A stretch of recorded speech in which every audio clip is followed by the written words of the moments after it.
இரண்டாவது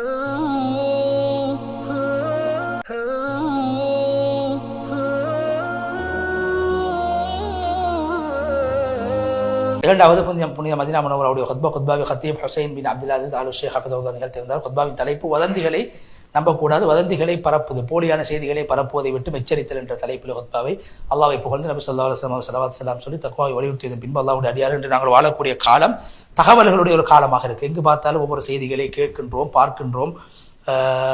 எனவே இன்று ஊடகம் வளர்ந்த ஒரு காலமாக செய்திகள் வேகமாக செய்திகள் பரப்பப்படக்கூடிய ஒரு காலமாக இருக்கிறது. என்றாலும் ஒரு முஸ்லீம் இவ்வாறான செய்திகளை அவர் கேட்கின்ற போது, பார்க்கின்ற போது அவர் எவ்வாறு நடந்து கொள்ள வேண்டும், எந்த அடிப்படைகளை பின்பற்றி நடக்க வேண்டும், எந்த ஒழுக்க விழுமியங்களை கடைபிடிக்க வேண்டும் என்பதை அறிந்து கொள்ள வேண்டும் என்று சொல்லிவிட்டு இஸ்லாம் இவ்வாறான விஷயங்களை வலியுறுத்துகிறது. மனிதனே, உனக்கு தெரியாத விடயத்தில் தலையிடக்கூடாது. கேள்வி புலன், செவிப்புலன், பார்வை, சிந்தனை இவைகள் அனைத்தும் நாளை மறுமையில் அல்லாஹ்விடத்திலே கேள்வி கணக்கு கேட்கப்பட இருக்கின்றன. சூரா அல்-இஸ்ரா 36வது வசனம். எனவே இந்த ஆயத், இது போன்ற ஆயத்துக்கள் எங்களுக்கு உணர்த்துகின்றன மிக உறுதியாக நாங்கள் இந்த சமூகத்தை பாதுகாப்பது, வெற்றிக்கான பாதைகளை இந்த ஆயத்துங்களுக்கு வழிகாட்டுகின்றது. இது மிகவும் எல்லா முஸ்லீமுக்கும் ஒரு ஒரு பொறுப்பை உண்டு பண்ணக்கூடிய ஒரு வசனமாக இருக்கிறது. நாங்கள் தகவல்களை பரிமாறுகின்ற போது, கேட்கின்ற போது, நகர்த்துகின்ற போது இப்படி நடந்து கொள்ள வேண்டும் என்ற விடயத்திலே அல்லாஹ் சூரா அக்காஃப் 18வது வசனத்தில் சொல்கிறான், ஒரு மனிதன் மொழியக்கூடிய எல்லா வார்த்தைகளையும் மலக்குமார்கள் எழுதி பாதுகாத்து வைத்திருக்கிறார். எனவே நபி ஸல்லல்லாஹு அலைஹி வஸல்லம் அவர்கள் கூட சொன்னார், ஒரு மனிதன் பொய்யன் என்பதற்கு அடையாளம் என்னவென்றால் கேட்பதை எல்லாம் அவர் மக்களுக்கு சொல்வது, பரப்புவதாகும்.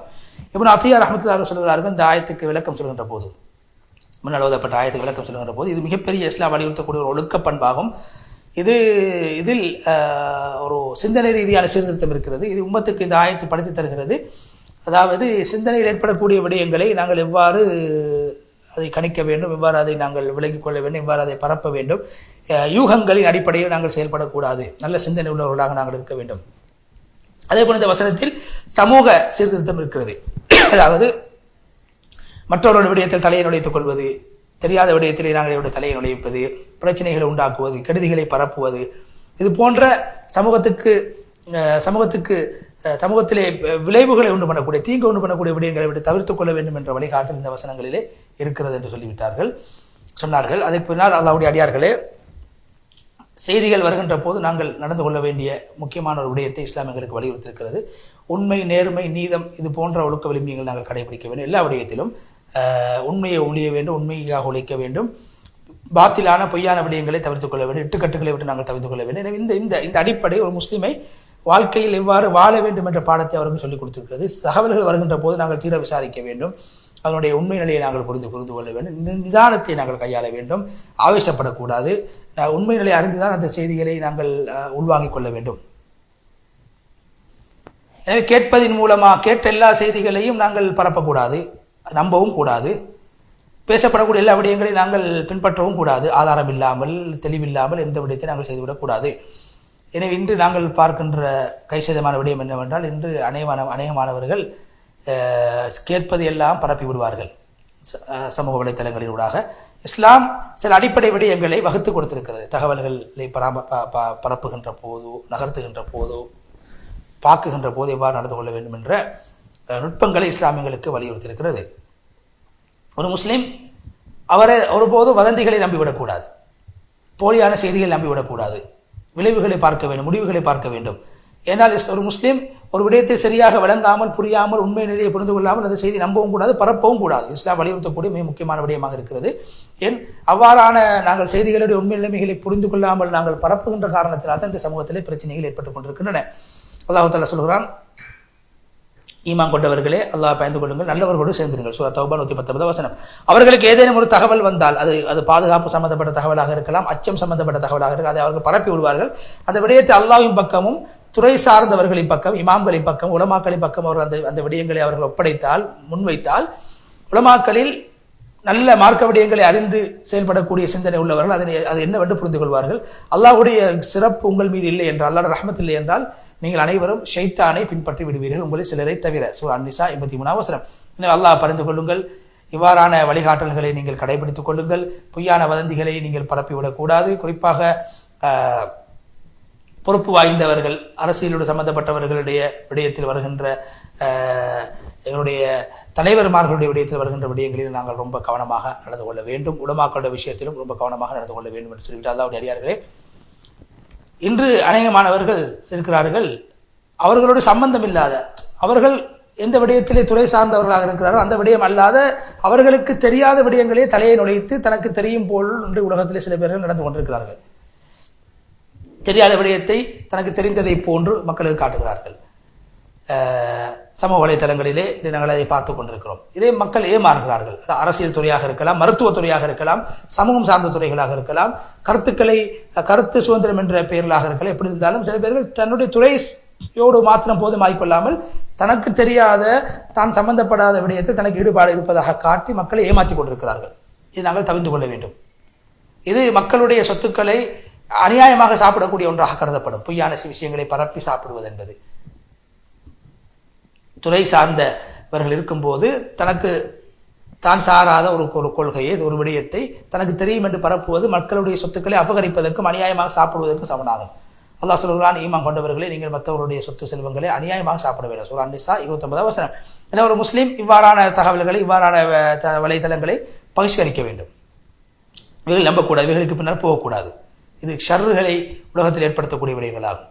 கவனமாக, ஈமான் கொண்டவர்கள் நீங்கள் கொஞ்சம் கவனமாக இருங்கள் என்ற சூரா நிசா 171வது வசனத்தை ஓதிவிட்டு அல்லாஹ்வுடைய அடியார்களே, இன்று சமூக வலைதளங்களின் ஊடகங்களில் சில பேர்கள் என்ன செய்கிறார்கள் என்றால், இந்த பயங்கரவாத சிந்தனைகள், அது போன்று ஷைத்தானுடைய இந்த சிந்தனைகள், ஷைத்தானுடைய அந்த வலைகளிலே இளைஞர்களை சிக்கச் செய்வதற்காக இன்று சமூக வலைதளங்களிலே பல பேர்கள் உழைத்து வருகிறார்கள்.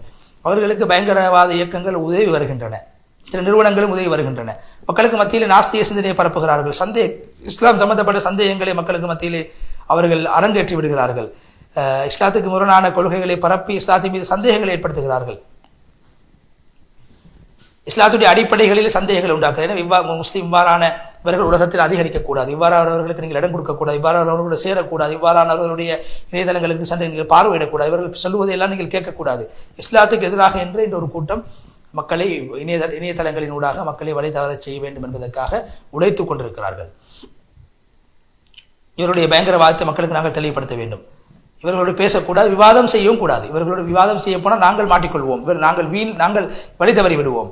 அதே போன்று இவர்கள் பெருமை பிடித்தவர்கள், பிடிவாதம் பிடித்தவர்கள், இவர்கள் இவ்வாறான அந்த சமூக வலைத்தளங்களினூடாக இஸ்லாத்துக்கு எதிரான தகவல்களை பரப்பக்கூடியவர்கள், இஸ்லாத்துக்கு எதிரான கொள்கைகளை பரப்பக்கூடிய, இஸ்லாத்தின் சந்தேகத்தை ஏற்படுத்தக்கூடியவர்கள் உடன் நாம் விவாதிப்பது என்பது எங்களை அது வழிகாட்டி மக்கள் விட்டு சென்று விடும்.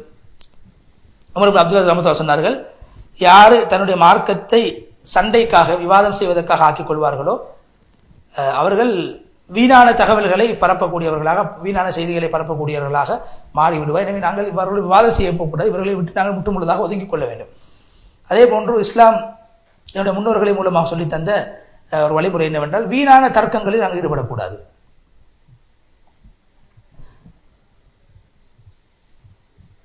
எங்களுடைய முன்னோர்கள் மார்க்க விடயங்கள் சொல்லப்பட்ட தர்க்கம் புரிய மாட்டார்கள், ஏற்றுக்கொள்வார்கள், பின்பற்றுவார்கள், நல்லது என்றால் எடுப்பார்கள், தவறு என்றால் விட்டு விடுவார்கள். இப்னு அப்பாஸ் சொன்னார்கள், மனோ இச்சையை பின்பற்றக்கூடியவர்களோடு நீங்கள் விவாதம் செய்ய வேண்டாம், அவர்களோடு சேர்ந்திருப்பதே உள்ளத்துக்கு நோயை உண்டாக்கிவிடும், அவர்களோடு சேர்ந்திருப்பதே நோய். எனவே அல்லாஹ்வுடைய அடியார்களே, மார்க்கத்தில் உறுதியாக இருங்கள், மார்க்கம் உண்மையானது என்று நம்புங்கள். பாத்தில்காரர்களை, பொய்யர்களை விட்டு நீங்கள் உங்களை தவிர்த்து கொள்ளுங்கள், சாலிஹான அமல்களை செய்யுங்கள். பாத்தில் நாஸ்திகர்களை, சந்தேகங்களை ஏற்படுத்தக்கூடியவர்களை விட்டுவிடுங்கள். அதே போன்று இஸ்லாமிய வழிகாட்டல்களை பின்பற்றி நடங்கள். என்னுடைய முன்னோர்கள் முன்னே உலமாக்கள் காட்டி தந்த வழிமுறைகளை பின்பற்றுங்கள் என்று சொல்லி அல்லாஹ்வுடைய அடியார்களே, அடுத்த விடயம் என்னவென்றால்,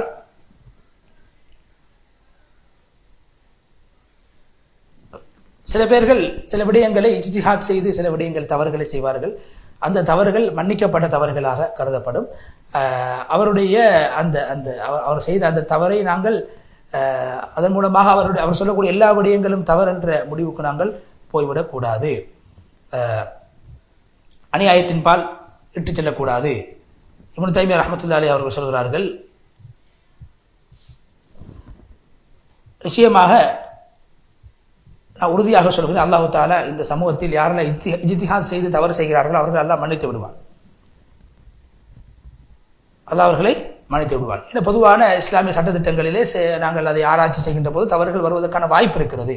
அல்லாஹ் அவர்களை மன்னித்து விட்டார். அவர்களுடைய அந்த தவறை சுட்டி காட்ட வேண்டுமே தவிர அவர்கள் சார்ந்த தனிப்பட்ட விடயங்களையோ நாங்கள் பேசி அதை பிரதிபடுத்தக்கூடாது. இமாம் தஹபி ரஹ்மத்துல்லாஹி சொல்கிறார்கள், எங்களுடைய முன்னோர்கள் உலமாக்கள் அவர்கள் சரியாக சொன்னது அதிகமாக இருந்தாலும், உண்மை அதிகமாக இருந்தாலும், அதே போன்று அவர்கள் நல்லவர்களாக பக்குவமானவர்களாக இருந்தாலும் அவர்களுடைய அந்த தவறுகளை அல்லாஹ் மன்னித்து விடுவான். ஒரு தவறை வைத்து அவர்களை வழி தவறுகள் என்று நாங்கள் சொல்லக்கூடாது, அவர்களை எறிந்து விடக்கூடாது, அவருடைய நலவுகளை மறந்து விடக்கூடாது. எனவே சில பேர் உலமாக்கள் மூலமாக சில இஜ்திஹாதில் தவறு ஏற்பட்டிருக்கு, அதை நாங்கள் மன்னிக்க வேண்டுமே தவிர அந்த ஒரு தவறின் காரணத்தை அவர்களை முற்றுமுழுதாக தவறானவர்கள் என்று நாங்கள் சொல்லிவிடக்கூடாது, தீர்ப்பு வழங்கிவிடக்கூடாது. அல்லாஹ் குர்ஆனில் சொல்கிறான், அந்த சஹாபாக்களுக்கு பின்னால் வரக்கூடியவர்கள் எப்படிப்பட்டவர்கள் என்றால் அவர்கள் சொல்வார்கள், யா அல்லாஹ் எங்களை மன்னித்து விடு, எங்களை விட்டு மரணித்து சென்ற எங்களுடைய முன்னோர்களை மன்னித்து விடு, எங்களுக்கு முன்னால் ஈமான் கொண்டவர்களை மன்னித்து விடு, என்னுடைய உள்ளத்தில் ஈமான் கொண்டவர்கள் சம்பந்தமான இந்த கெட்டிடத்தையும் ஏற்படுத்தி விடாது, யா அல்லாஹ் நீ இரக்கம் உள்ளவனாக கருணை உள்ளவனாக இருக்கிற. சூரா அல் ஹஷ்ர் 10வது வசனம் என்று சொல்லி ஹத்தீப் அவர்கள் ஹுத்பாவுடைய முதல் பகுதியை முடித்துவிட்டு இரண்டாவது பகுதியிலே ஹத்தீப் அவர்கள் அல்லாஹ்வை புகழ்ந்து ஸல்லல்லாஹு அலைஹி வஸல்லம் ஸலவாத்து ஸலாம் சொன்னது பின், அல்லாஹ்வுடைய அடியார்களே, குர்ஆனும் சுன்னாவும் வலியுறுத்தக்கூடிய மிக முக்கியமான வழிகாட்டல் என்னவென்றால், அல்லாஹ்வுடைய மார்க்க விடயத்திலே ஃபத்வா வழங்குவதாக இருக்கலாம், தீர்ப்பு வழங்குவதாக இருக்கலாம், நாங்கள் சரியாக ஆராய்ச்சி செய்துதான் ஒரு தீர்ப்பை ஃபத்வாவை வழங்க வேண்டுமே தவிர கண்ணை மூடிக்கொண்டு ஃபத்வாக்களை வழங்கக்கூடாது. ஒரு மார்க்கத்தை கற்றுக்கொள்ளக்கூடியவர் அவரிடத்தில் ஏதாவது கேள்வி கேட்கப்பட்டால் அது சம்பந்தமான முழுமையான அறிவு இருந்தால் தான் அதை பதிலளிக்க வேண்டும், இல்லை என்று பதிலளிக்க கூடாது. தெரியாது என்று சொல்ல வேண்டும், அல்லது பதிலை தேடி சொல்ல வேண்டும், அதை ஆய்வு செய்ய வேண்டும். ஆதாரம் என்ன, அதனுடைய அடிப்படை என்ன, அதனுடைய விளைவு என்ன என்பதை பார்த்துத்தான் ஒரு மாணவன், ஒரு ஆலிம் அவரிடத்தில் கேள்வி கேட்கப்பட்டால் பதில் சொல்ல வேண்டும். எனவே எங்களுடைய முன்னோர்களுடைய ரப்பானியாக்கள் என்று சொல்லப்படக்கூடிய எங்களுடைய முன்னே உலமாக்களுடைய வழிமுறை அவ்வாறு. அப்பாஸ் இப்னு மஸ்ஊத் சொல்கிறார்கள், தெரியாத விடயத்தை உங்களிடத்தில் கேட்கப்பட்டால் நீங்கள் தெரியாது என்று சொல்வதும் அறிவின் அடையாளமாகும். தெரியாத விடயத்தை தெரியாது என்று நாங்கள் சொல்ல வேண்டும். அதே போல் இன்று ஊடகங்களிலே சில பேர்கள் ஈடுபட்டு கொண்டிருக்கிறார்கள். அந்த நேரத்தில் ஏதாவது கேள்வி கேட்கப்பட்டால் உறுதியாக எங்களுக்கு தெரியாவிட்டால் தெரியாது என்று நாங்கள் சொல்ல வேண்டும்.